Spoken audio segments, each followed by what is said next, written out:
Muy bien, señores, vamos a comenzar a hablar del famoso aparato digestivo y miren aquí esta imagen. Vaya, el colega que preparó esta presentación pensó en esta especie tremendo, su constitución corporal y tiene una cavidad bucal exuberante de gran tamaño. Y ya rápidamente me llama la atención la condición, el tamaño del animal, el tamaño de la boca será proporcional de acuerdo a la necesidad y forma de ingestión de alimento. Miren, por ejemplo, los colmillos y miren aquí, casi no veo diente aquí y veo algunos dientes pareciera ser rudimentarios en la parte posterior. Bueno, solo la manera un poco de llamar la atención cómo vamos a ir viendo las principales diferencias. Cuando comenzamos a hablar de la organización del aparato digestivo, entonces, en primer término, cuando hablamos del aparato en sí, básicamente hay un conjunto de órganos que lógicamente tiene una organización muy particular. Por eso que desde el punto de vista de la anatomía, tenemos que saber cuáles son los componentes y cómo están organizados. A partir de allí, entonces comenzar un poco a pensar en la función que va cumpliendo cada segmento de los órganos que integra el aparato digestivo. Entonces, a partir de ahí, iniciamos, por ejemplo, mencionando la anatomía, que el aparato digestivo comienza con la boca, se continúa con la faringe, el esófago. El esófago en las aves tiene una dilatación llamado buche y el esófago en los rumiantes se continúa con los preestómagos y en los monogástricos se continúa directamente con el estómago. En los rumiantes, los preestómagos, se continúa con el abomaso y el abomaso y el estómago, entonces se continúa con el intestino delgado y el intestino delgado con el intestino grueso, que lógicamente finaliza con el recto y ano y tiene unas glándulas asociadas. La importancia de conocer esa organización secuencial es sumamente importante. Muchas veces cuando comenzamos a estudiar la anatomía pareciera ser complicado y a veces como que estudiamos muy así de memoria se nos puede complicar. Entonces es sumamente importante mencionar los órganos o los componentes de acuerdo a su distribución espacial, ¿ok? Porque cada órgano ocupa lógicamente una posición dentro de ese segmento tubular y lógicamente va cumpliendo funciones específicas en el proceso de la digestión. Todos los órganos que conforman el aparato digestivo está constituido embriológicamente. Esos órganos se originan a partir, en la mayoría, a partir del endodermo y una parte del ectodermo embriológicamente. La cavidad bucal, componentes de la cavidad bucal, el ano. Entonces, el ano es la parte terminal del aparato digestivo. Entonces, está conformado por el ectodermo. El resto del segmento tubular deriva del endodermo. Le recuerdo en embriología, cuando hablábamos de gástrula, ahí aparecía una invaginación del ectodermo, ¿se acuerdan? Cuando hablamos de una invaginación del trofoblasto que constituye el ectodermo, y lógicamente esa invaginación inicial va a dar origen a la cavidad bucal y al ano, que era el blastóporo. Ahora, cuando se profundiza, entonces a partir de ahí, habíamos dicho que ese ectodermo en la gástrula forma una estructura tubular que se denomina arquenterón, y el arquenterón era el tubo digestivo primitivo, y la capa que delimita las células trofoblásticas que delimita el arquenterón, entonces da origen a una capa embrionaria que se denomina endodermo. Por lo tanto, básicamente, todo el segmento tubular, a excepción de la parte terminal, es de origen endodérmico. Muy bien.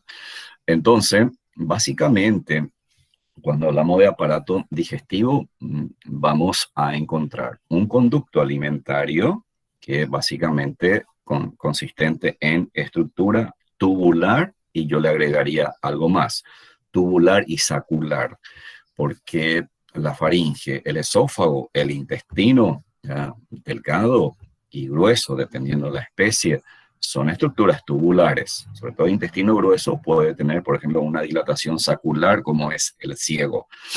Y los preestómagos y el estómago constituyen dilataciones saculares. Por lo tanto, yo diría que el conducto alimentario básicamente está constituido por órganos tubulares y saculares, extendidos desde la boca hasta el ano, y tienen estructuras asociadas como labios, lengua, los dientes y las glándulas extramurales, que significa que está fuera de la pared del tubo digestivo. Y esas glándulas, ustedes probablemente ya tienen claro, las glándulas salivales, el hígado y el páncreas. Si ustedes ahora mismo se preguntan, bueno, pero ¿por qué estas glándulas forman parte del aparato digestivo y está fuera de la pared del tubo digestivo? Porque justamente embriológicamente parte de su componente histológico deriva nada más y nada menos que del propio ectodermo. Por ejemplo, las glándulas salivales derivan del ectodermo de la cavidad bucal, el hígado y páncreas deriva del endodermo a nivel intestinal. Y cuando estudiábamos glándulas como tejido, habíamos dicho que las glándulas exócrinas, ¿se acuerdan? Derivan del propio epitelio de revestimiento y permanecen conectadas a la superficie del epitelio de revestimiento. ¿Ok? Entonces, por lo tanto, embriológicamente deriva de la misma estructura que da origen a la estructura tubular y permanece conectado, en este caso, a la cavidad bucal y al intestino delgado, en el caso del hígado y del páncreas. Muy bien.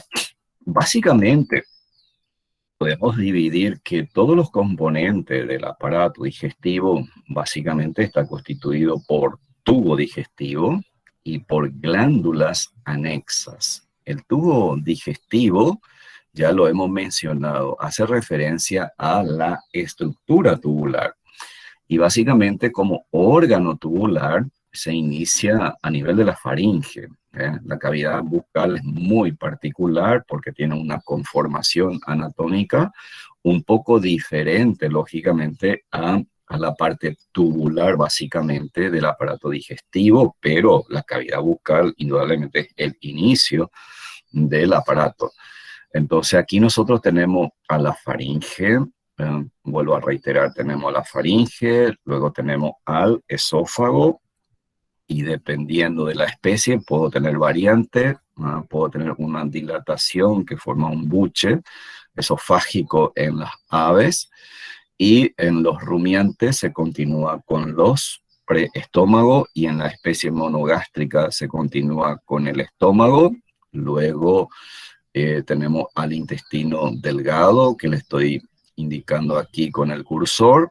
Esto es intestino delgado bastante largo, ¿sí? Y luego este intestino delgado se continúa con el intestino grueso, que en esta especie es muy corta. Lógicamente, en los herbívoros y en los rumiantes es mucho más largo el intestino grueso, y aquí hay una dilatación sacular muy rudimentaria en esta especie, que es el ciego. Sin embargo, el ciego en los equinos es sumamente importante, y en los rumiantes también es de un tamaño interesante, ¿no? Pero en los equinos, lógicamente, es sumamente importante el tamaño del ciego, porque ahí indudablemente en esta especie el ciego cumple una función sumamente importante que vamos a ir mencionando. Y luego tenemos al colon y tenemos finalmente el recto y el ano. ¿Ok? Entonces, como componente tubular del aparato digestivo. Miren aquí, ustedes ven esta estructura que es un saco. Les presento al rumen. Este es el saco ruminal, ¿eh? Y aquí ustedes ven una estructura que se llama, es probablemente que esto sea el omaso, y aquí está el abomaso. Y como glándulas anexas al aparato digestivo tenemos a las glándulas salivales, tenemos al hígado, y vemos el hígado, y vemos al páncreas. El páncreas se encuentra en la primera porción del intestino delgado. Cuando estudien anatomía, o si lo han estudiado ya, ustedes van a ver que el duodeno en un corto trayecto del estómago, lógicamente, cambia de dirección y forma una curvatura, y en esa curvatura se aloja el páncreas, y el páncreas clásicamente tiene una forma de B, pero luego vamos a hablar del páncreas. Ahora bien, indudablemente para hablar del aparato digestivo necesitamos mencionar las funciones. Y vaya que las funciones son muy variadas y complejas, por lo tanto eso me indica que los diferentes órganos que conforman este aparato, entonces lógicamente tiene que tener una estructura adecuada que permita lógicamente llevar a cabo estas funciones. Miren, tenemos entre las funciones la aprehensión de los alimentos. Y rápidamente, si ustedes traten de ser siempre observadores, ¿ok? Utilicen los ojos para ver un poco la diferencia por especie. Nosotros, si nos ponemos como ejemplo, lógicamente nuestro principal mecanismo de aprehensión del alimento son las manos, ¿ok? Llevamos con la cuchara, con los tenedores, el alimento, lógicamente, a la boca. Pero, ¿y cómo lo hacen los animales? Y dependiendo de la especie, vamos a comenzar a ver diferencia. Si, por ejemplo, pienso en el canino utiliza sobre todo los dientes, pero también puede utilizar las manos. Si ustedes le dan un hueso grande con carne al perro, ¿qué va a hacer el perro? Lo aprisiona con la mano y lo desgarra con los dientes. Y si voy a un gato, el gato utiliza los dientes. Ahora, el perro come de una manera voraz, dependiendo del tamaño, de la raza. ¿Eh? El gato come relativamente lento, ¿ok? Y si voy a los rumiantes, ¿cómo obtienen sus alimentos?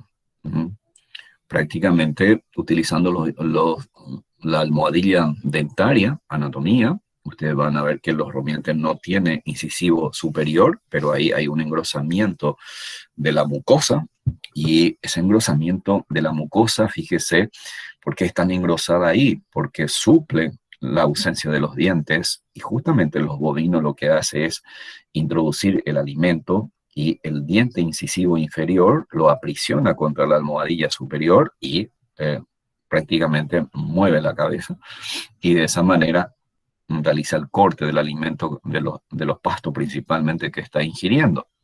Ok, ¿y qué pasa con el equino? El equino utiliza mucho los labios. Si ustedes observan a un equino cuando está pastando, hace este movimiento, ¿eh? Hace este movimiento con los labios. ¿Y qué está haciendo? Está seleccionando. El equino tiene una gran capacidad de seleccionar el alimento que va a ingerir. Y, lógicamente, ahí utilizan más lo incisivo. En cambio, en los rumiantes utiliza lo incisivo, utiliza mucho la lengua, ¿sí? Utiliza mucho la lengua y la almohadilla dentaria superior. ¿Y qué pasa, por ejemplo, con las aves?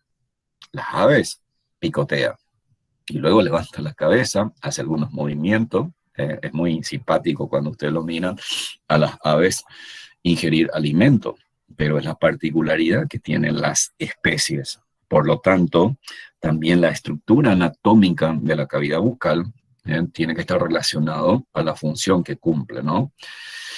Una vez que el alimento esté en la boca, yo le pregunto a ustedes si ustedes necesitan pensar y enviar información al sistema nervioso para que procese la información y que envíe los estímulos a las fibras musculares vía potencial de acción a las fibras musculares del macetero.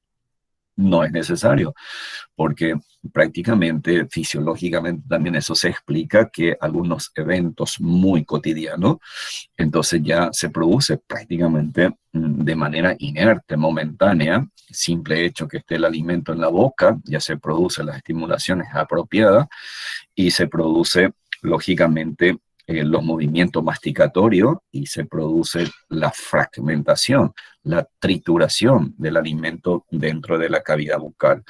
Entonces, para que haya una trituración, fíjese que los dientes es sumamente importante, los músculos, el macetero es sumamente importante, pero también ahí ocurre otro fenómeno. Ese alimento que ingerimos o que el animal está comiendo debe ser deglutida.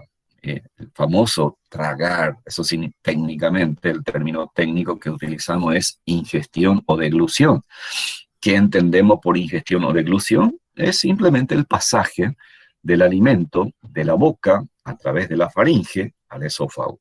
Eso es ingestión o deglución. Pasaje del alimento de la boca vía faringe al esófago. Ok, ese el acto de decir tragué el medicamento, tragué el alimento. Ok, eso es ingestión. Ahora bien, para que haya una buena ingestión, ok, necesita haber algo. Una buena trituración, dependiendo de la especie hay variaciones, y una buena salivación. La salivación que hace va a humedecer ese alimento y va a facilitar el proceso de la deglución.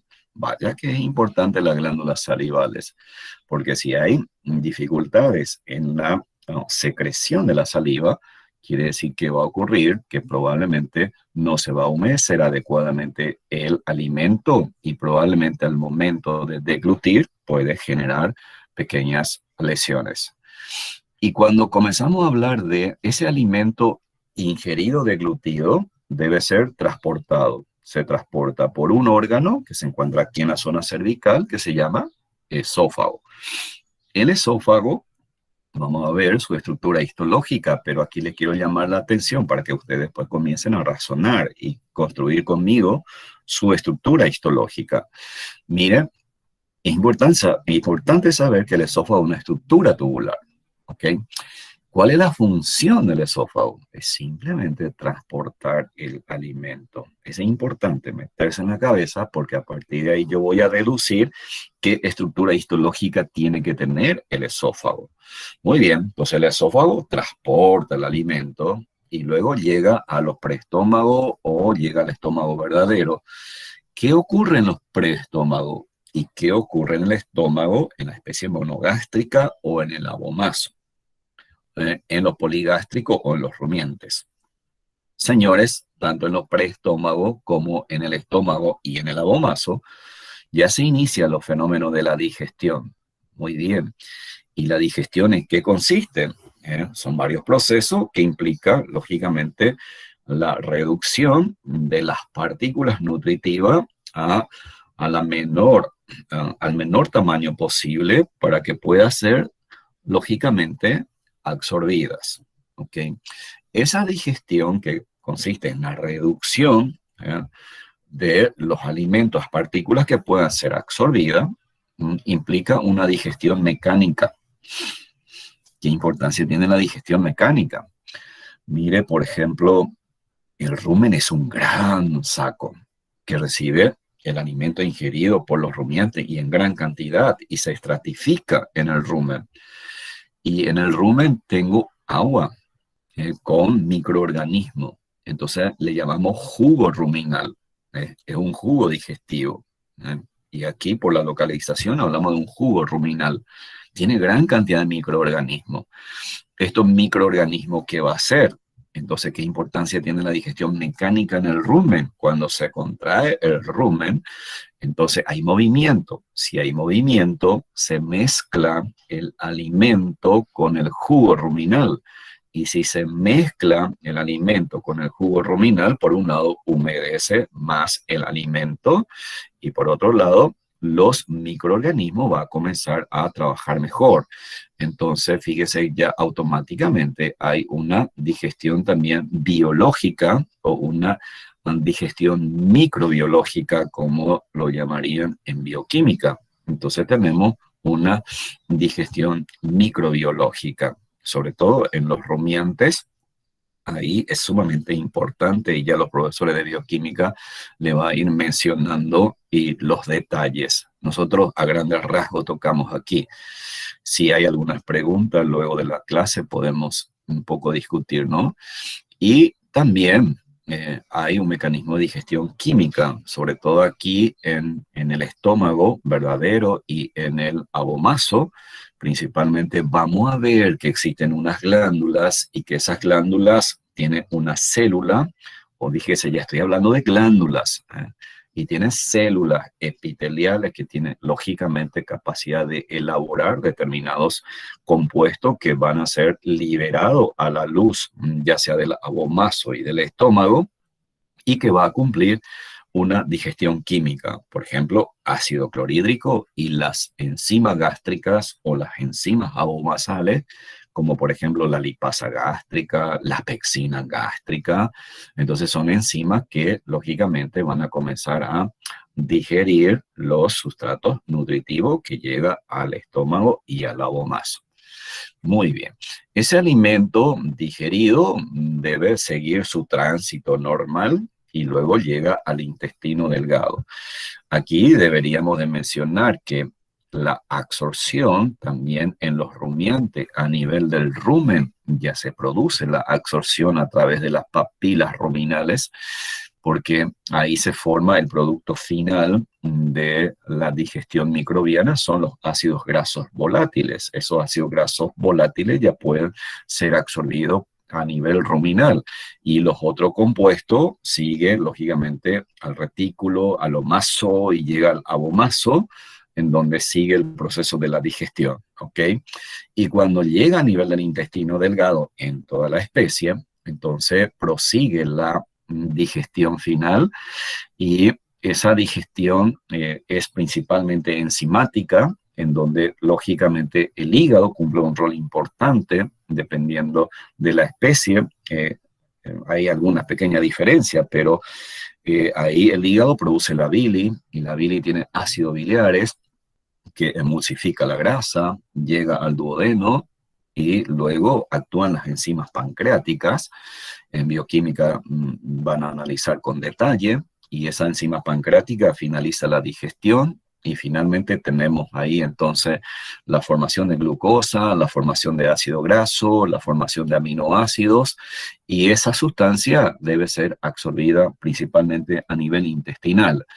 Pero en rumiante y así en los monogástricos, como en el caso del equino, la fermentación microbiana, sobre todo en el equino, ocurre principalmente en el ciego. Fíjese la diferencia que hay. Por eso el ciego en esta especie es sumamente importante, ¿no? Y en el intestino grueso comienza a haber una absorción de agua y de tal manera a que el contenido del alimento que transita por el tubo digestivo vaya cambiando de consistencia, ¿no? Hasta adquirir la consistencia normal de la materia fecal según por especie.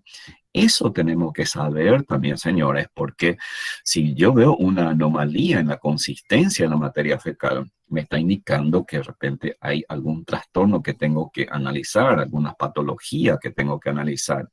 Por eso, señores, es muy importante que ustedes sepan que los bodinos, por lo general, la consistencia de la materia fecal tiene que ser pastosa, no tiene que ser dura, no tiene que ser seca, no tiene que ser consistente, debe ser pastosa, porque es la característica de la especie.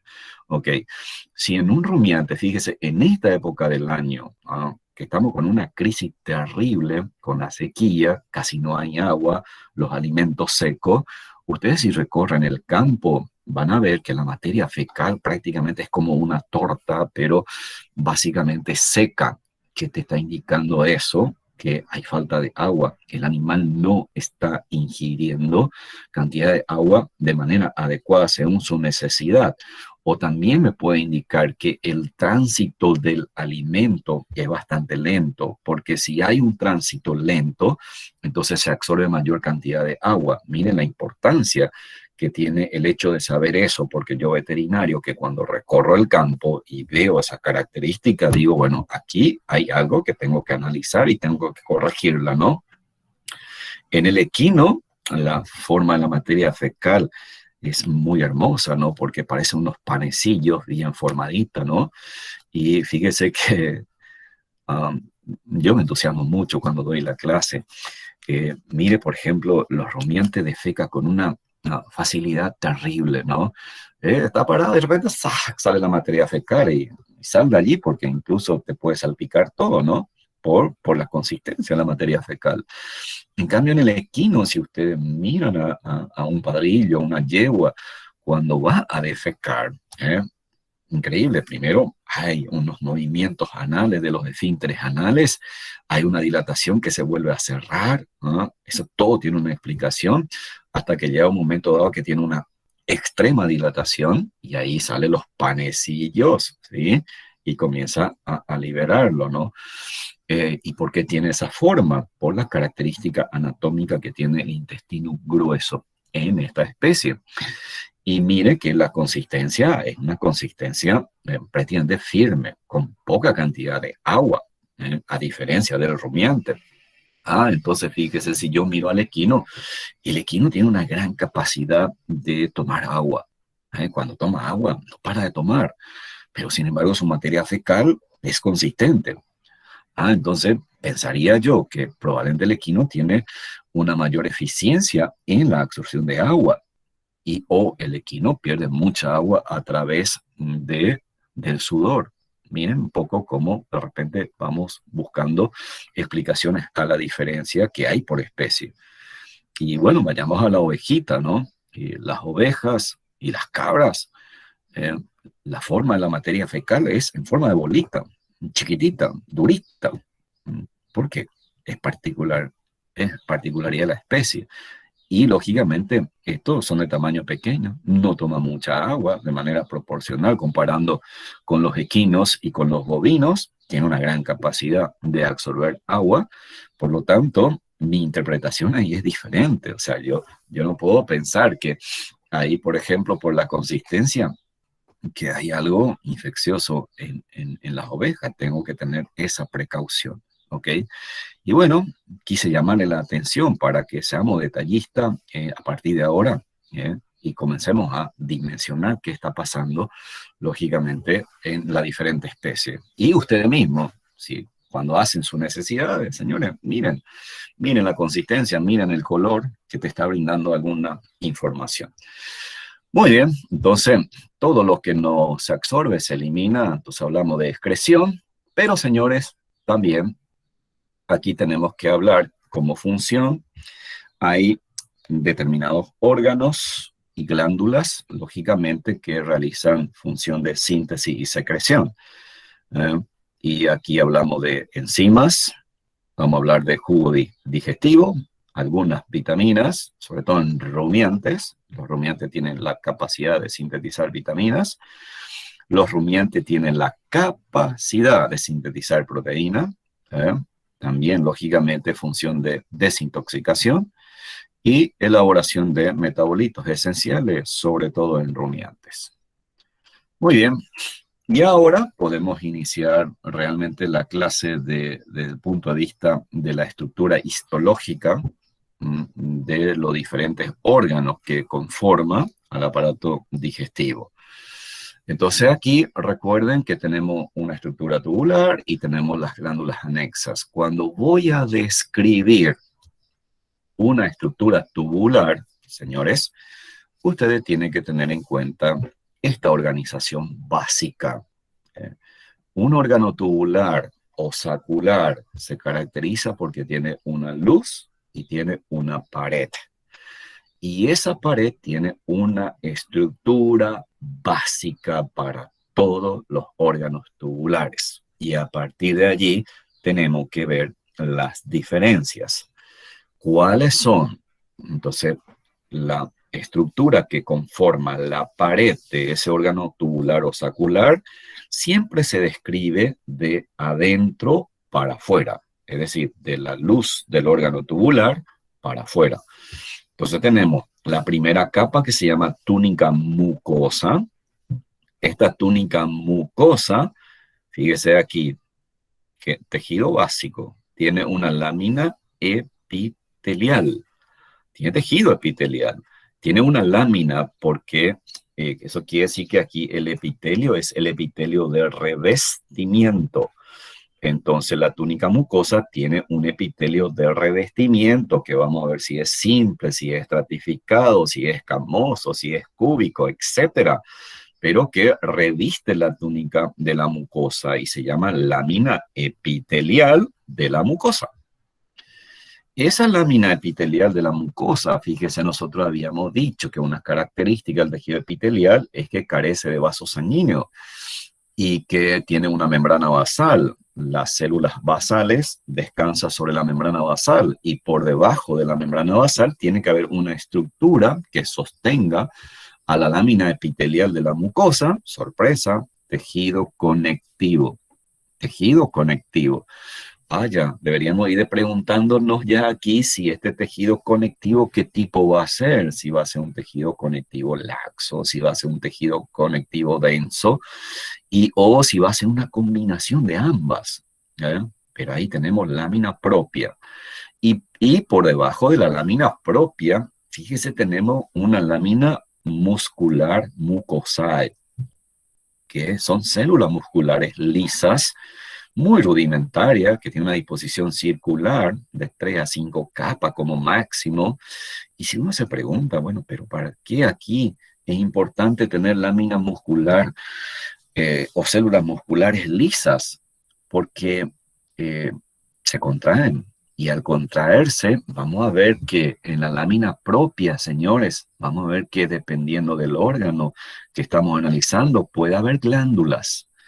Entonces, esta lámina muscular cuando se contrae, aparte de favorecer en algo la propulsión del alimento, también favorece y estimula la secreción de las glándulas que se encuentran en la lámina propia. Entonces ya encontramos aquí la importancia funcional de la presencia de estas células musculares lisas. En definitiva, la primera capa, que es la túnica mucosa, entonces tiene lámina epitelial de la mucosa, tiene lámina propia, que es un tejido conectivo que se encuentra por debajo de la lámina epitelial, y por debajo de la lámina propia tenemos la lámina muscular de la mucosa. Se llama musculari mucosae en latín, lámina muscular de la mucosa. Por debajo de la túnica mucosa tenemos la siguiente capa, que es la submucosa, ¿sí? ¿Y qué tejido será la submucosa? Es tejido conectivo. Es tejido conectivo. Luego vamos a ir viendo las particularidades de la submucosa. Y tenemos la siguiente capa, que es la tercera, la túnica muscular. Esa túnica muscular se divide básicamente, prácticamente, casi en todo el trayecto, a excepción de los preestómagos y a excepción del estómago y del abomaso, tenemos dos túnicas dispuestas en capas llamadas muscular interna y muscular externa. Aquí vamos a ver que las células musculares lisas que se encuentran a este nivel, vamos a ver que tiene una disposición circular. Y la túnica muscular externa tiene una disposición longitudinal. Vaya, ¿para qué es ¿por qué es circular y por qué es longitudinal? Voy a ir explicando eso en la medida que vayamos avanzando. Y hay variaciones porque a nivel del esófago, vamos a ver que dependiendo de la especie, puede ser que todo sea estriado, la túnica muscular, o puede ser que sea una combinación de estriado con liso. ¿Y por qué en el esófago tiene estriado? Vaya, eso es importante porque la función meramente del esófago es transportar y está transportando alimento que tiene una digestión grosera. Mire, si la digestión es grosera, puede ser que las partículas sean relativamente grandes todavía. Imagínense ustedes jóvenes que me están escuchando, sobre todo los caballeros, cuando comienzan a comer asado, yo me pregunto, ¿cuántas veces mastican para deglutir un pedazo de carne? Y cuidado cuando el pedazo de carne que ya ha ingerido es dura. Y usted va a sentir que el esófago ahí desciende lentamente y lógicamente, porque es lento, porque el alimento que no lo ha masticado bien es grosero y por suerte el esófago tiene una túnica muscular bastante potente y es estriado, ¿bien? Y o combinado con liso en alguna especie que vamos a ver. Entonces te permite que ese alimento vaya y siga su tránsito. Y le dije a ustedes que en el caso del preestómago y estómago y abomazo, tiene una tercera capa, que es una capa intermedia. Entonces ahí podríamos decir que hay 3 capas que vamos a ir mencionando. Y luego tenemos la última capa por fuera, que es la famosa túnica serosa o adventicia. Por ejemplo, lo que ustedes ven aquí por fuera en este órgano aquí es tejido conectivo y es la serosa. ¿Y cuándo es serosa o en qué parte? Entonces, todos los órganos que se encuentran dentro de la cavidad torácica y de la cavidad abdominal, entonces los segmentos tubulares del aparato digestivo, por ejemplo, en la porción torácica, esofágica, y luego todas las vísceras que se encuentran en la cavidad abdominal, externamente está cubierta por serosa. La porción esofágica cervical y el recto que se encuentra ya en la cavidad pelviana, en donde no hay peritoneo, eso en anatomía lo van a ver, entonces ahí de vuelta es adventicia. Y la adventicia es un tejido conjuntivo y es denso. Actúa como una cápsula protectora, como una vaina. Y la túnica serosa, lógicamente, está representada por la membrana serosa, en donde la unidad estructural básica son las células mesoteliales. Y recuerden que el mesotelio es una célula epitelial con gran capacidad de liberar agua. Por lo tanto, la serosa es húmeda. Si yo comparo con la adventicia va a ser mucho más seca porque es tejido conectivo, sobre todo denso. Muy bien, aquí ustedes tienen un órgano tubular en donde ustedes tienen la luz. Aquí tienen la mucosa. Esta es la mucosa. Si ustedes me siguen con el cursor, miren aquí, voy a indicar. Esta es la túnica mucosa y hasta dónde llegará la túnica mucosa. Esto es lámina epitelial. Todo lo que estoy señalando de aquí hasta la luz es la lámina epitelial. En este caso, digamos, la mucosa es muy particular en su disposición. Vamos a ver que hay muchas variaciones en el tipo de epitelio y en la organización. Pero por ahora vamos a identificar, esta sería la lámina epitelial. La lámina epitelial está sostenida por una lámina de tejido conectivo, que es la lámina propia, aquí, la lámina propia, y deberíamos de ver la muscularis mucosae. No es tan visible la muscularis mucosae, pero eventualmente podría estar localizado a este nivel. Y luego tenemos la túnica submucosa, ¿no? La túnica submucosa sería todo este segmento. Y la túnica muscular, aquí de color rojo más intenso, aquí puedo distinguir que tengo una capa, probablemente esta sea la interna, que es circular, y tengo una capa externa, que es la longitudinal. Y mire la túnica serosa, en este caso, y o adventicia, aparece como una delgada lámina. Entonces tenemos aquí la túnica mucosa, tenemos la túnica submucosa, tenemos la túnica muscular y tenemos la túnica serosa y o adventicia. Bueno, a partir de aquí, ¿cuáles son los componentes de la estructura bucal? La cavidad bucal, ustedes lo van a ver en anatomía, está conformado lógicamente la pared básicamente por los huesos, maxilar inferior, maxilar superior, ¿sí? El hueso del palatino, cubierta siempre por la mucosa. Y para nosotros en histología es importante considerar que la cavidad bucal, lógicamente, es el inicio del aparato digestivo, y ahí básicamente vamos a ver que hay una transición, un cambio de la estructura histológica de la piel. Fíjese que yo mismo aquí voy a estar indicando, por ejemplo, tenemos el mentón, tenemos el labio superior, el labio inferior, y externamente está cubierta por piel, ¿ok?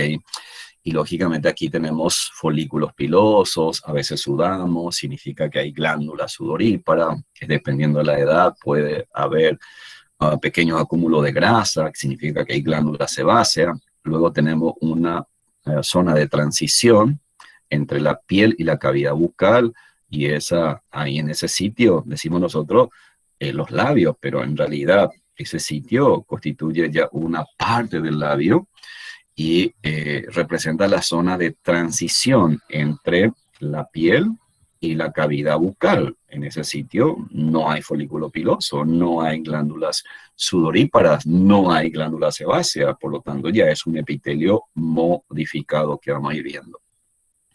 Bueno, es bastante complejo, pero vamos a tratar de simplificar para no ser tan reiterativo en esto. Entonces, como componentes tenemos los labios, las mejillas, las encías, paladar duro, paladar blando, lengua, diente, glándulas salivales mayores y menores como componente de la cavidad bucal. Si observamos rápidamente aquí en esta especie felina, veo aquí la lengua, veo aquí la mucosa. Esta mucosa es la mucosa del paladar duro. Miren las características anatómicas que tiene, como una especie de engrosamiento, como una especie de crestas, ¿sí? Que genera, vamos a decir, una modificación importante dentro de la cavidad bucal, ¿ok? Bueno, entonces aquí tenemos, fíjese, esta conformación anatómica, y luego tenemos aquí lateralmente a nivel de las mejillas, tenemos más bien de superficie lisa, y miren la lengua como tiene esta especie de espículas o espinas. Entonces, miren que ya veo que hay diferencias anatómicas. Luego voy a la especie canina. Miren, aquí ya veo que hay diferencia importante con la lengua, y lógicamente la mucosa pareciera ser bastante similar. Miren en el rumiante, vaya, y miren aquí el engrosamiento marcado, hay una almohadilla dentaria fantástica. Luego mire que este engrosamiento es parecido también a lo que vemos en caninos y felinos, pero hay un detalle. Miren, si yo miro aquí la mucosa de la mejilla en esta especie, voy a los rumiantes, miren este detalle, tienen papilas. ¿Para qué servirán las papilas? Entonces esto ya es una modificación importante, porque los animales ingieren algo, los animales ingieren, lógicamente, qué tipo de alimento está comiendo. Entonces, ¿qué función cumple esta mejilla? Para evitar que los alimentos, lógicamente, caigan de la boca, y mire cómo esa papila está dirigido hacia la entrada de la faringe. Ok, mire la lengua también bastante prominente, y tiene una mucosa sumamente gruesa. Y eso es importante, híjole, porque esta mucosa, si yo voy de vuelta aquí, miren qué tan fino que es la lengua del gato, relativamente un poco más grueso en el canino. Entonces yo digo, pero el felino come así tan lentamente. Es como la dama que nos está escuchando aquí, que come lentamente, meticulosamente. Ese es el hábito del felino. Por lo tanto, probablemente no va a necesitar que esta mucosa sea demasiado gruesa. En cambio, el canino, usted le pone, sobre todo de raza grande, le ponen una comida y te come de una manera voraz, no mastica tan rápidamente. Sería como los caballeros o algunos que me están escuchando.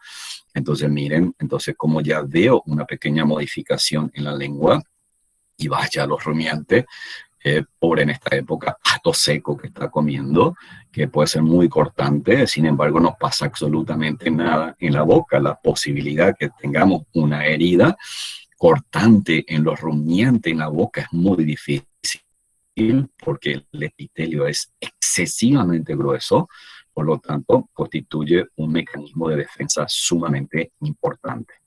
Ahora comencemos a hablar ya de la estructura histológica básica. Bien, señores, comencemos a razonar. Lastimosamente, esto, si estuviésemos en clase sincrónica, lo estaríamos dibujando, haciendo participarle a ustedes de manera interactiva, pero de cualquier manera voy a tratar de emular que estoy con ustedes en una clase sincrónica y voy a hacerles razonar. A ver, ¿cómo voy a hacer? Voy a hacer de la siguiente manera. Vamos a simplemente detenernos a esta imagen. Y, a ver, supongamos que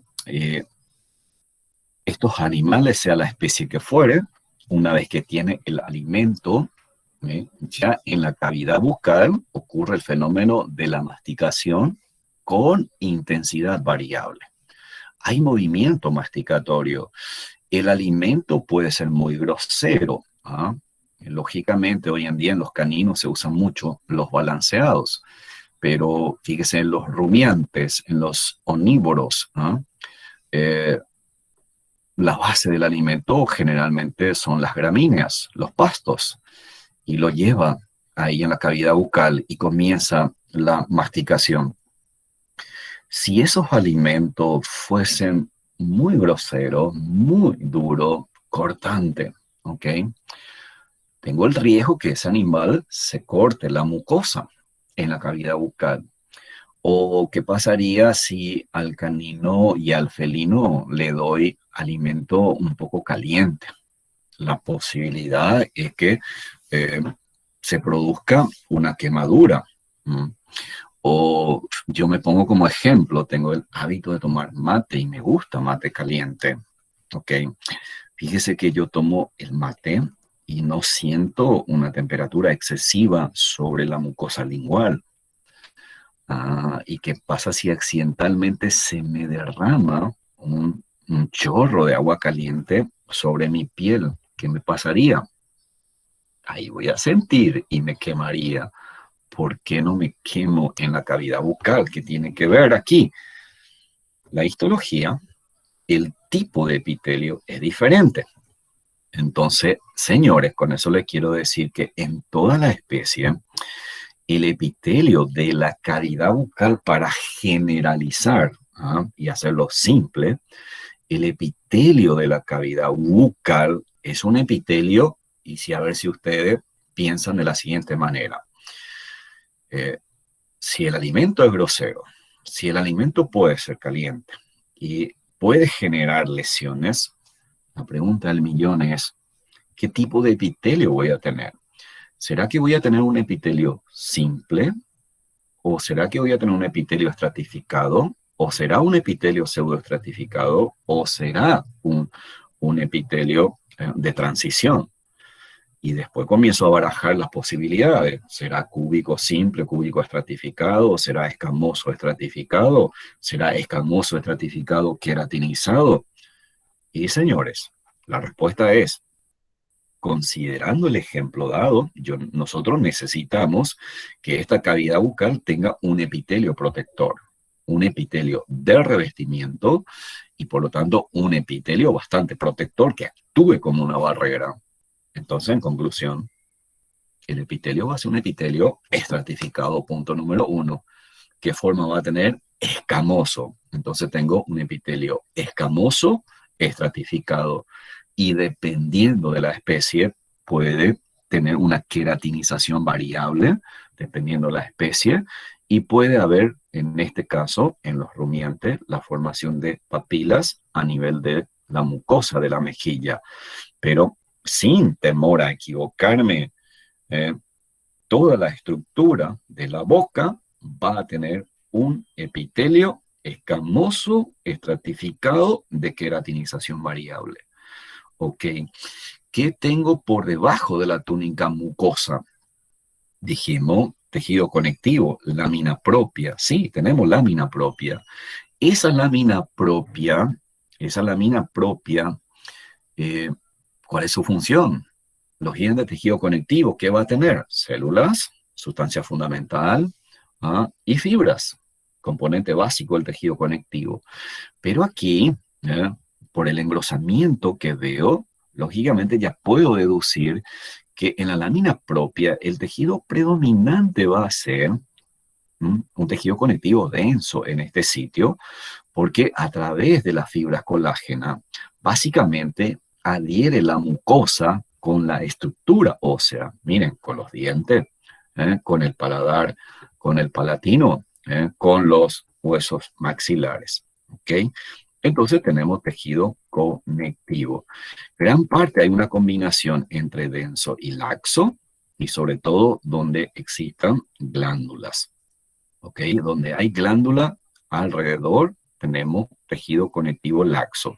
Y en el sitio donde hay adherencia sobre el tejido óseo, el tejido conectivo es básicamente denso. Entonces hay pequeñas variaciones. Muy bien. Entonces, en el caso de los rumiantes, entonces ya hemos mencionado la presencia de las papilas a nivel de la mejilla y sobre la lengua, en forma general, vamos a encontrar también papilas linguales. Muy bien, entonces aquí ya hablamos. La túnica submucosa, por lo general, es así muy delgada, porque esta túnica submucosa, incluso a nivel de las encías y eso prácticamente es casi inexistente, pero es mínima y lo adosa directamente, se asocia directamente al tejido óseo en esos sitios. Y en aquellos lugares más hacia el fondo, la cavidad bucal, sobre todo tenemos grandes cantidades de glándulas serosas, mucosas o mixtas. Bueno, en cuanto a los labios, básicamente aquí sí hay una diferencia importante. Cuando hablamos de los labios en sí, vamos a ver que tiene una zona cutánea. Esa zona cutánea tiene una piel, lógicamente hay folículos pilosos, glándulas sudoríparas, glándulas sebáceas que ya hemos mencionado. Luego tenemos la zona de transición o prolabio. En anatomía ustedes van a ver que esta zona de transición o prolabio, sobre todo en la parte profunda, ustedes van a ver que hay un músculo estriado orbicular. Para nosotros aquí el epitelio, ahí en esa zona de transición, prácticamente es un epitelio modificado, sigue siendo un epitelio escamoso estratificado. Ese epitelio escamoso estratificado no tiene folículo, no tiene papilas, no tiene glándulas, y tiene una zona interna que es la zona de la mucosa oral. Si alguna vez alguien de ustedes se pone frente al espejo y hace un movimiento para visualizar, a veces cuando tenemos un dolor dentro de la mucosa, hacemos una exploración visual frente al espejo, o si ustedes quieren hacer un ejercicio ahora mismo conmigo, fíjense, dirijan la punta de la lengua sobre la superficie interna de los labios. Si hacen ese ejercicio, ustedes van a poder deducir que la superficie interna de los labios es lisa, es húmeda. ¿Por qué? Porque ahí el tipo de epitelio, si bien es un epitelio, sigue siendo un epitelio escamoso estratificado, pero increíblemente por debajo, ahí en la submucosa, hay glándulas internamente. Internamente hay glándulas salivales, ¿sí? Y lógicamente la saliva presente dentro de la cavidad bucal lubrica la superficie interna. Que ustedes vean aquí en esta presentación, entonces tenemos la zona cutánea, que es básicamente piel bastante gruesa con modificaciones según especie, y usted tiene la zona prolabio, aquí está la zona prolabio o zona de transición. Internamente tenemos la zona mucosa, internamente que es lisa, húmeda, y por debajo aquí de la túnica mucosa tenemos la submucosa que contiene las glándulas salivales de la mucosa. Muy bien, ahí simplemente para que vayan viendo la zona. La mejilla, rápidamente, ya dijimos que el epitelio va a ser un epitelio escamoso estratificado queratinizado, Y sobre todo en los rumiantes fuertemente queratinizados, en los rumiantes aparecen las proyecciones papilares en la mejilla. Y en la lámina propia, fíjese aquí, tenemos abundancia de tejido conectivo laxo porque es bastante grueso en este sitio, ¿sí? Y también puede existir algunas pequeñas y aisladas glándulas. Tenemos túnica submucosa, tejido conectivo laxo, y tienen glándulas también salivales distribuidas en la submucosa. Ok, no, para mí básicamente no es importante que ustedes memoricen qué tipo de glándula es aquí. Simplemente conozcamos que existen glándulas salivales, porque vamos a complicarnos demasiado en decir si es serosa o es mucosa, y para mí no es muy objetivo que digamos, pero sí es importante saber el tipo de epitelio y sepan ustedes que hay glándulas salivales en la mucosa. ¿Qué ocurre con las encías? La encía, fíjese, sigue siendo epitelio queratinizado, ¿verdad? Y aquí ya tenemos lo que yo le decía a ustedes, que en la lámina propia hay variaciones entre tejido conectivo laxo y denso, ¿no? Sobre todo aquí predomina el tejido conectivo denso con gran cantidad de fibras colágenas. Prácticamente en este sitio no hablo de su mucosa, porque las fibras colágenas básicamente lo adhieren directamente al periósteo. Y vaya, fíjese aquí la importancia de que las encías, la mucosa de las encías, tenga un epitelio escamoso, estratificado, queratinizado. Por lo tanto, también es un epitelio bastante grueso y tiene muchas fibras colágenas, porque eso básicamente lo pone de relación con el periósteo del hueso maxilar superior e inferior. ¿Qué ocurre con el paladar duro? Vaya, el paladar duro sí que es interesante, porque casi en toda la especie ustedes van a ver que hay un marcado engrosamiento en este lugar. ¿Y por qué en este lugar? Porque lógicamente ahí hay un contacto directo del alimento con la superficie, y eso obliga básicamente al organismo a tener un epitelio bastante grueso, incluso con formaciones transversales, que son una especie de crestas pronunciadas y en número variable según la especie. Pero en histología a nosotros nos interesa que ustedes sepan que aquí, señores, el epitelio es estratificado y fuertemente queratinizado. Sigue siendo un epitelio escamoso. Y fíjese aquí, de vuelta, la lámina propia, tenemos tejido conectivo, dependiendo de la especie.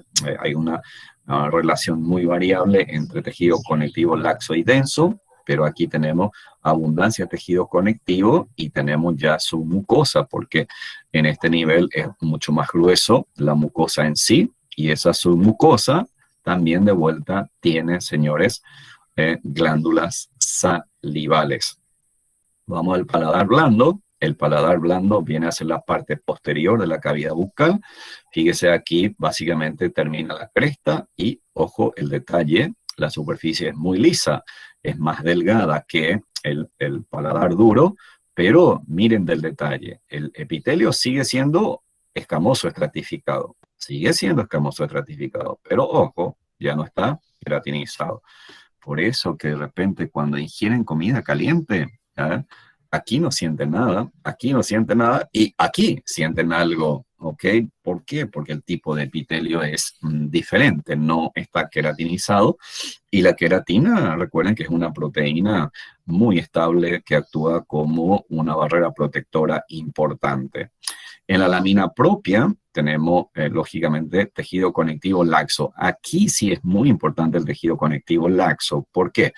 Porque habíamos dicho que el tejido conectivo laxo, si predomina, entonces va a facilitar en cierta manera la dilatación. Y miren, cuando ustedes van a ingerir comida, cuando van a deglutir la comida, lógicamente aquí debe haber como una cierta capacidad de expansión y de dilatación dentro de los límites que le permita la estructura anatómica, de tal manera que el alimento pueda pasar a través de la faringe.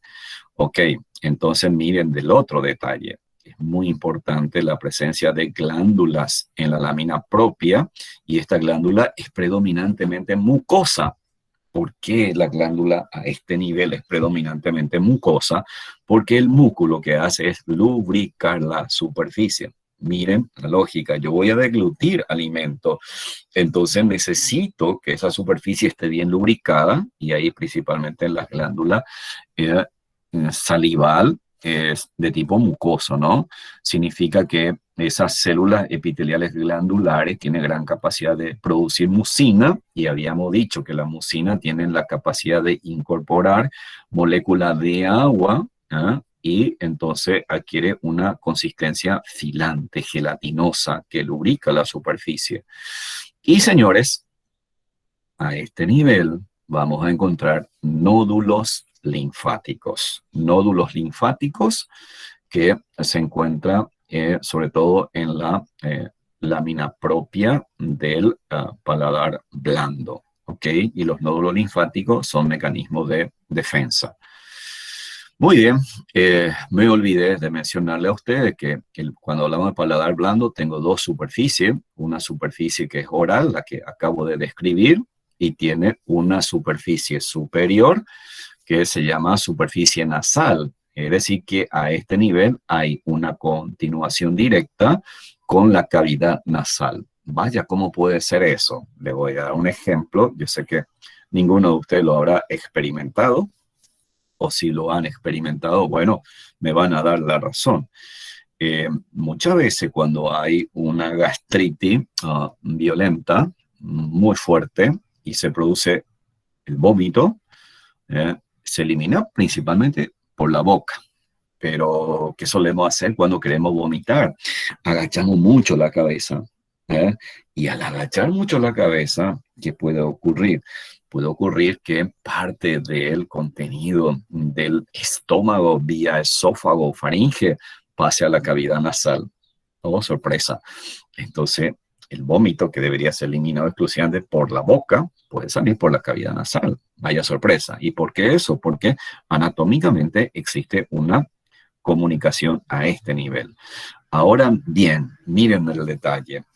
Si esta superficie nasal, los gigantes, forma el piso de la cavidad nasal en este sitio, ahora pienso, ¿cuál es la función de la cavidad nasal? Incorporar aire, ¿ok? Inhalar y exhalar aire. Esa es la principal función, ¿ok? Entonces me pregunto, ¿habrá una necesidad mecánica de protección? Yo diría que básicamente no va a haber ahí acciones así mecánicas que lógicamente roce con la mucosa. Entonces el tipo de epitelio va a ser totalmente diferente, porque la función de la cavidad nasal es sumamente diferente a la función de la cavidad bucal. Entonces miren el tipo de epitelio. El epitelio es un epitelio cilíndrico, es un epitelio pseudoestratificado y tiene formación especializada, que son los cilios, ¿eh? Porque en algún momento eliminamos moco, ¿no? ¿Eh? Y ese catarro que uno elimina, que viene de la parte inferior, señores, fíjese aquí, el epitelio de la superficie nasal, del paladar blando, es un epitelio pseudoestratificado ciliado. Y lógico, la lámina propia también es tejido conectivo laxo, ¿ok? Y aquí, en este sitio, también hay pequeñas glándulas mixtas, por eso que de repente cuando uno tiene una rinitis, por ejemplo, una rinitis, podemos tener, por ejemplo, una secreción serosa, así como tengo también aquí glándulas hacia la superficie bucal. Bueno, avancemos. En un corte sagital de la cavidad nasal, fíjese aquí en un plano medio, ustedes pueden ver aquí los dientes, miren el grosor de la mucosa a nivel del paladar duro, y miren el engrosamiento marcado a nivel de la cresta. Esto me garantiza, y aquí este epitelio es bastante grueso, es un epitelio protector, es un epitelio escamoso, estratificado, fuertemente queratinizado. Por eso vuelvo a insistir, la posibilidad de encontrar una herida es bastante rara en los animales. Y miren aquí, vamos a ir al paladar blando. Aquí tengo el paladar blando. Miren, increíble cómo ustedes pueden ver cómo el grosor del epitelio comienza a disminuir.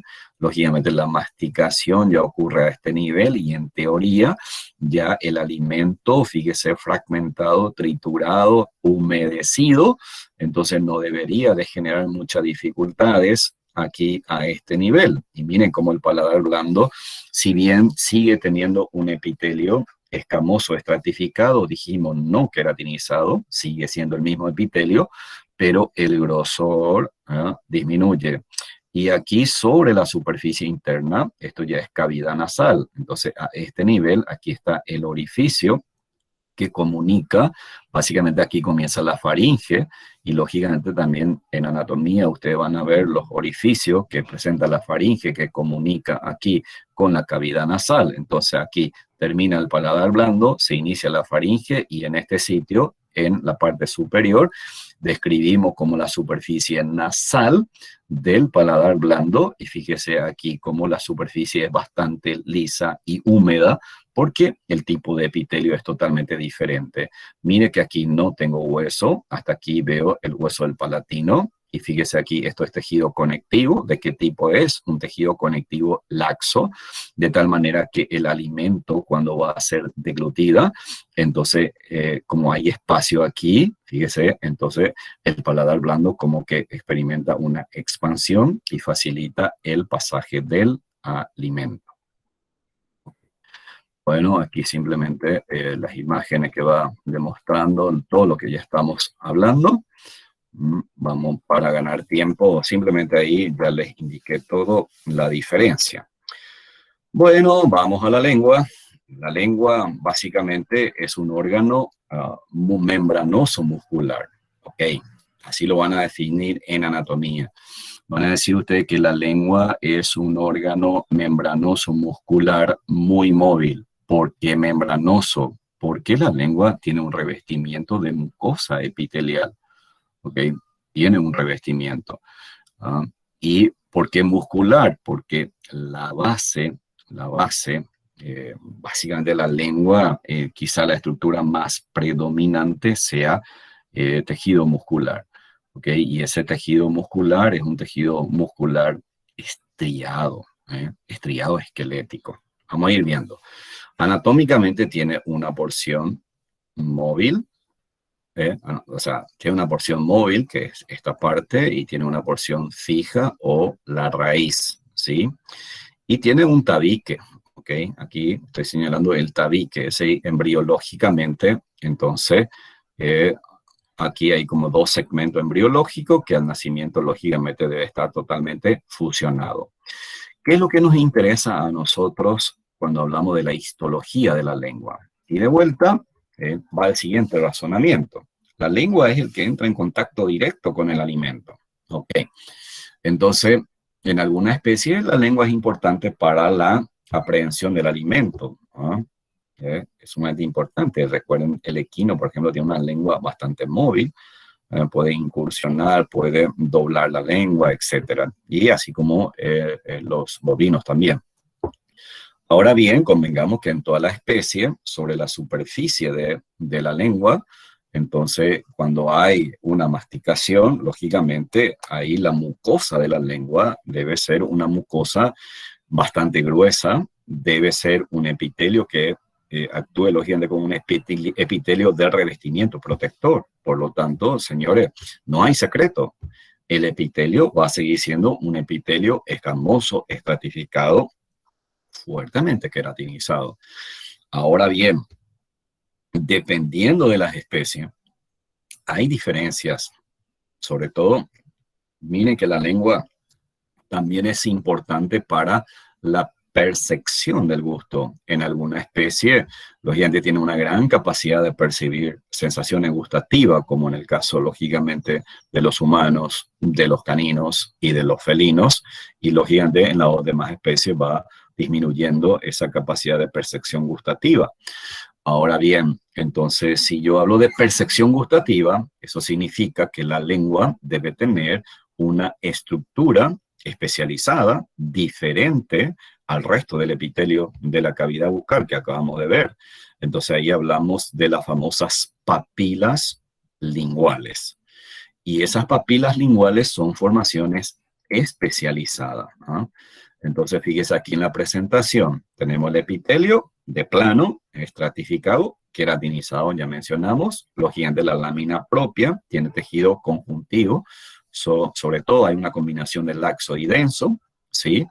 Y aquí sobre la mucosa, en la túnica mucosa, tenemos formaciones especializadas que se llaman papilas linguales. ¿A qué le llamo papila? A ver, entendamos, ¿a qué le llamo papila? Y las papilas simplemente son aquí una evaginación e invaginación de la mucosa. Hay una evaginación e invaginación de la mucosa. Aquí veo estas papilas linguales. Entonces, esta evaginación e invaginación tiene una parte central de sostén que es tejido conectivo. Entonces, por definición, las papilas linguales constituyen evaginaciones de la membrana de la mucosa y en el centro tiene tejido conectivo y lógicamente revestido por epitelio plano estratificado. Esa definición yo lo puedo ver en esta imagen.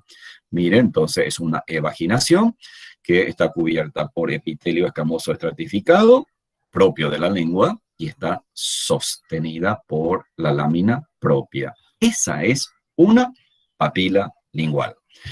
Ahora, estas papilas lo podemos clasificar según su forma, según su tamaño, según su distribución, según su número y función. Indudablemente, la que más se utiliza es basado en la función y en la forma. Función y forma. ¿Por qué? Porque nos interesa saber si las papilas, desde el punto de vista funcional, son gustativas o son mecánicas. Entonces, miren aquí. ¿Cuáles son esas papilas? Hay una papila que se llama filiforme.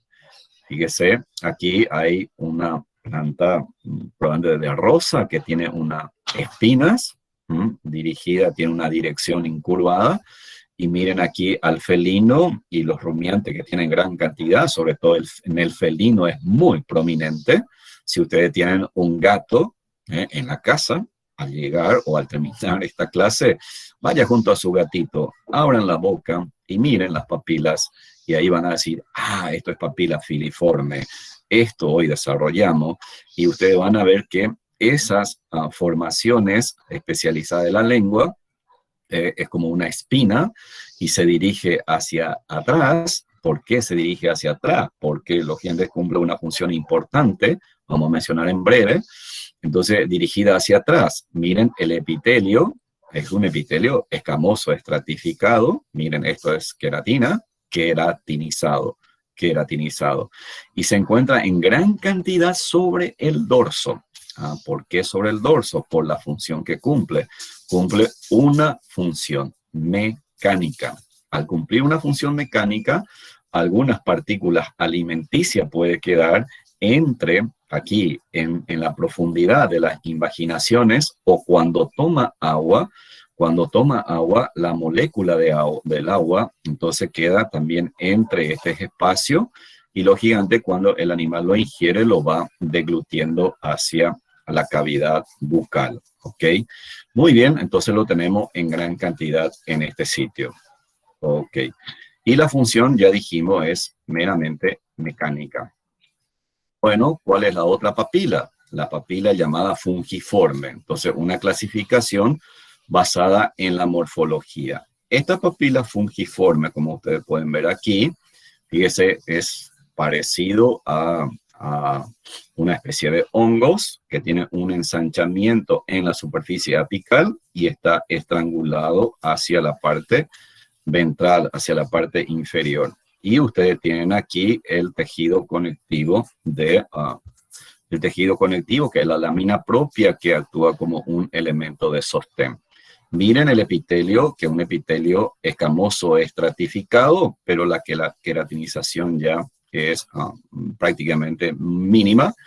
Y lo interesante aquí es que estas papilas fungiformes cumplen dos funciones, mecánicas y gustativas, ¿ok?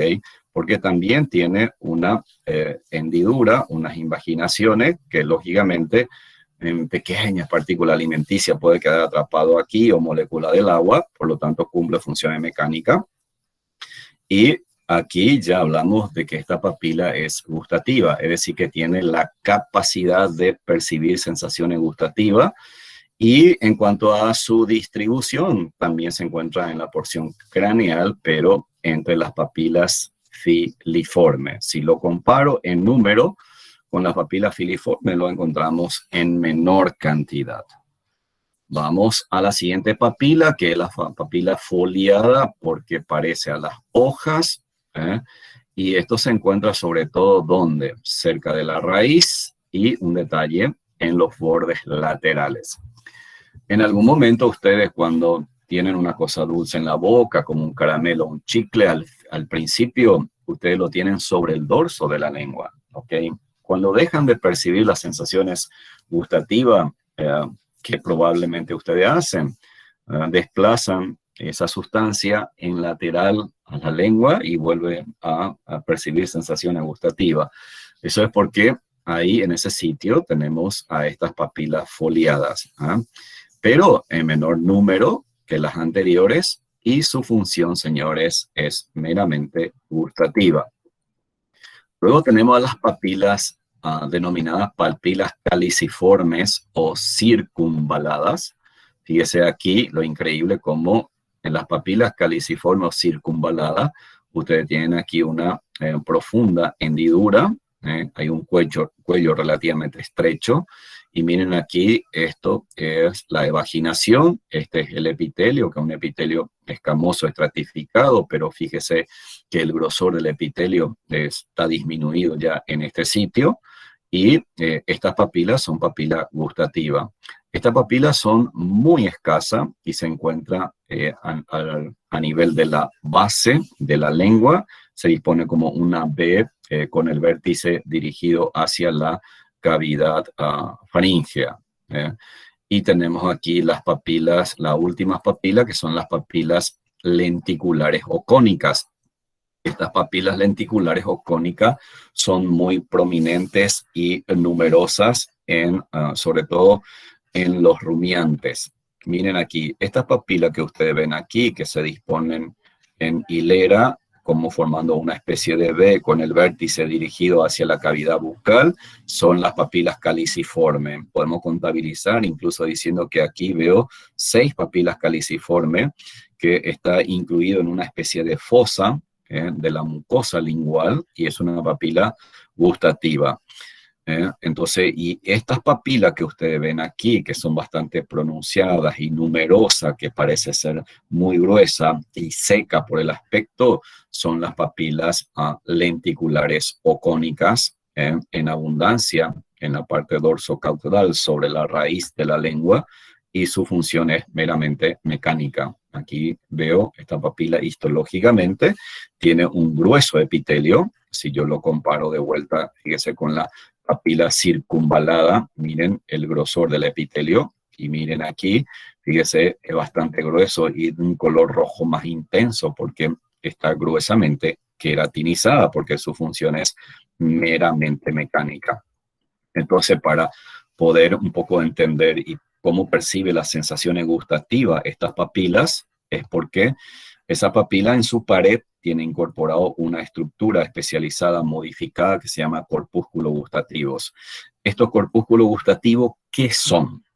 ¿Qué son los corpúsculos gustativos? Señores, los corpúsculos gustativos simplemente son células epiteliales modificadas, ¿ok? Células epiteliales modificadas que recibe la terminal de una fibra nerviosa, y estas células epiteliales modificadas tiene una superficie apical que se dirige hacia la superficie de la lengua, y aquí hay un pequeño poro, y a través de este poro, lógicamente, la sustancia presente en el alimento son percibidas por estas microvellosidades de la superficie apical, y estas microvellosidades entonces perciben los estímulos porque una célula epitelial modificada produce la traducción y la transmisión de ese estímulo a través de la terminal nerviosa al sistema nervioso para que vos digas, qué rico es, qué sabor agradable tiene, qué amargo es, qué dulce es. Entonces, a través, fíjese, de estas microvellosidades se produce la percepción de la sustancia que lógicamente genera las sensaciones gustativas. Entonces recuerden que los corpúsculos gustativos, señores, son simplemente células epiteliales modificadas que recibe una terminal nerviosa y que tiene una superficie apical donde hay microvellosidades para la percepción gustativa. Lógicamente aquí tenemos células basales, va madurando hacia la parte interna, entonces vamos a tener lo que se llama células oscuras, intermedias y células claras. Simplemente la maduración de esas células. Para que ustedes puedan apreciar esto por la forma que tiene. Esta es una papila ¿de qué tipo? Es una papila foliada. La papila foliada era una papila gustativa. Y miren aquí, histológicamente, cómo el corpúsculo gustativo está incluido en el espesor de ese epitelio estratificado y simplemente son células epiteliales modificadas. Aquí se estarían las células basales, estas serían las células oscuras. Luego tenemos las células intermedias y tenemos las células que están en el centro, que son las células más claras. Simplemente me indica el grado de maduración y diferenciación de esta célula. Pero miren aquí, puedo ver una pequeña como poro o una hendidura en donde, fíjese las microvellosidades, cómo se dirige hacia esta superficie de tal manera que entre en contacto con la sustancia que percibe esa sensación gustativa. Muy bien, y para ir terminando la cavidad bucal, tenemos la lengua. La lengua tenemos entonces la túnica, ya hablamos toda la túnica mucosa, ahora la submucosa. Señores, es prominente, tiene un tejido conjuntivo bastante condensado con aponeurosis, que sí que tiene bastantes fibras colágenas y que se mezclan con los músculos linguales. Ok. Glándulas tenemos en gran cantidad en la lengua. Fíjese, glándulas salivales tenemos en gran cantidad, que pueden ser mixtas, o sea, serosa, mucosa. Y aquí tengo que mencionar a la famosa semiluna de von Eckner, que se encuentran como glándulas túbulo-alveolares mixtas. Sobre todo la semiluna de von Eckner es una glándula que se encuentra justo en la fosa de las papilas caliciforme. Se lo encuentra en gran cantidad. Pero recuerden que las glándulas mixtas, entonces tiene la semiluna de von Eckner.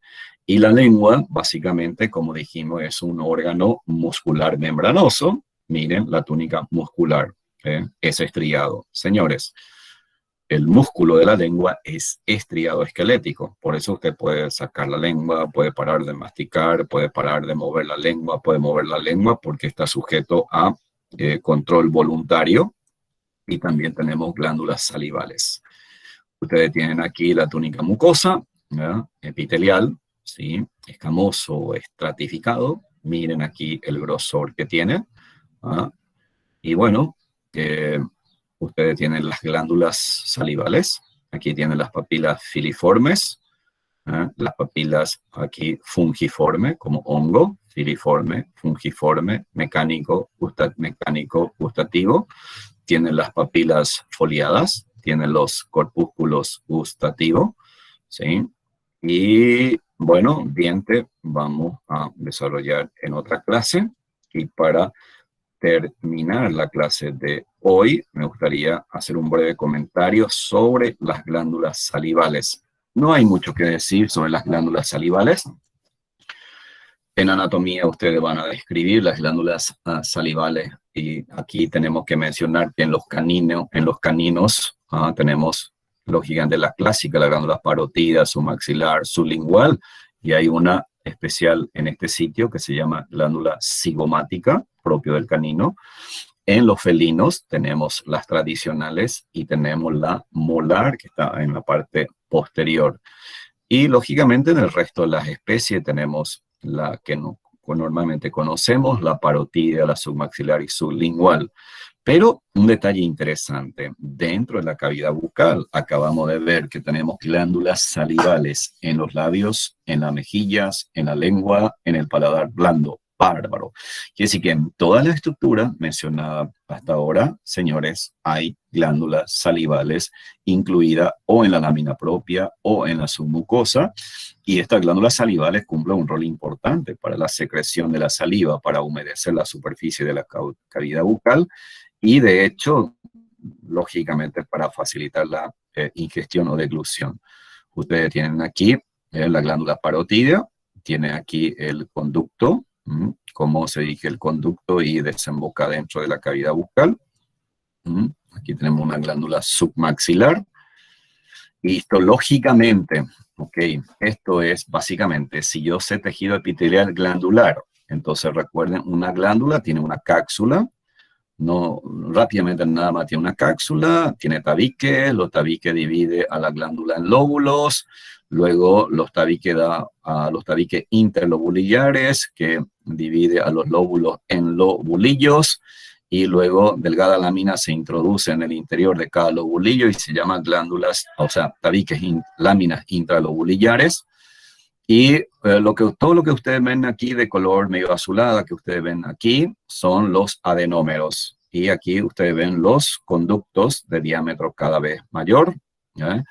Entonces, fíjense, no vamos a describir la composición, la estructura histológica de una glándula, porque en teoría ya lo sabemos, pero le rememoro rápidamente. Pero lo interesante es que, fíjese, si yo miro el color, todos los adenómeros, que es la unidad funcional de una glándula, se tiñe fuertemente de color azulada, basofílica. Entonces, ¿qué me está indicando? Que es serosa.